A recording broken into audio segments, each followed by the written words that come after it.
This is what I built. I'll hold that a bit closer. That's looking, I love the colours on that. Cool. Oh, wow. So the way in which I would describe how this represents creative learning is, so you see this side here is all quite structured. I mean, first of all, you could have it in any direction. Right. But I've got, this is all kind of the same over this side.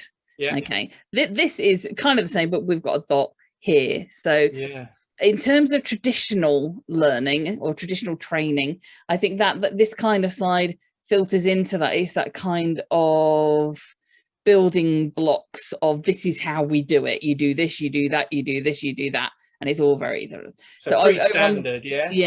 Over on this side, I think that a lot of us have probably come from that element of, that's the way that we've learned. But this is the need or the want or the ideas that something could be different. So we're kind of leading in to it. At the bottom here, I'll bring it a bit closer. You've got some smiley faces. They look wicked. Yeah, well, actually, they don't look wicked. They look happy. Sorry. I think some of them are smiley. No, one of them does not look very happy. In fact, it looks a bit ill, to be honest. Right. I'm trying to, if I put my face. No, I've got it. Consumer says no. Oh, that's a really good focus there. Yeah, he looks like he's feeling a bit. Yeah. So I think in terms of creative learning, there is a softly approach to start with. I would never go in, you know, or full-heartedly with something that's really full-on different to what people are used to, because I think that sometimes you need to kind of encourage people to do the things that are slightly different.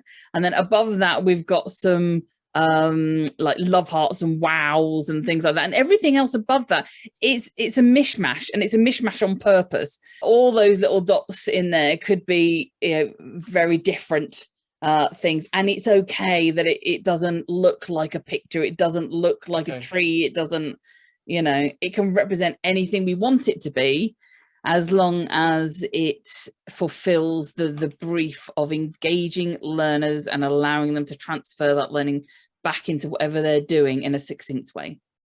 Brilliant. Can I ask a question about your model? Yes. So if you want to play with it, hold it up again. Can you tell me the significance of the white pieces on there? Because you spoke about the edges, which is really cool. So you've got this ordered edge on what I can see is the left-hand side as you're showing it to me. Yeah. And you've got this kind of yellow with the purpley pink dot in the middle, or cerise, if you want to go what I might call it.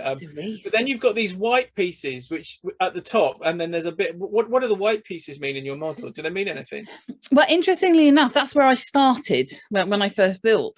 So I think that's almost kind of representative of blank canvas. Right. It's the they often call it vanilla, don't they? But I like vanilla just as a flavor on its own. I've got to be honest, you wouldn't have a 99 with chocolate ice cream, because you want your flake in it, don't you? Yeah, exactly.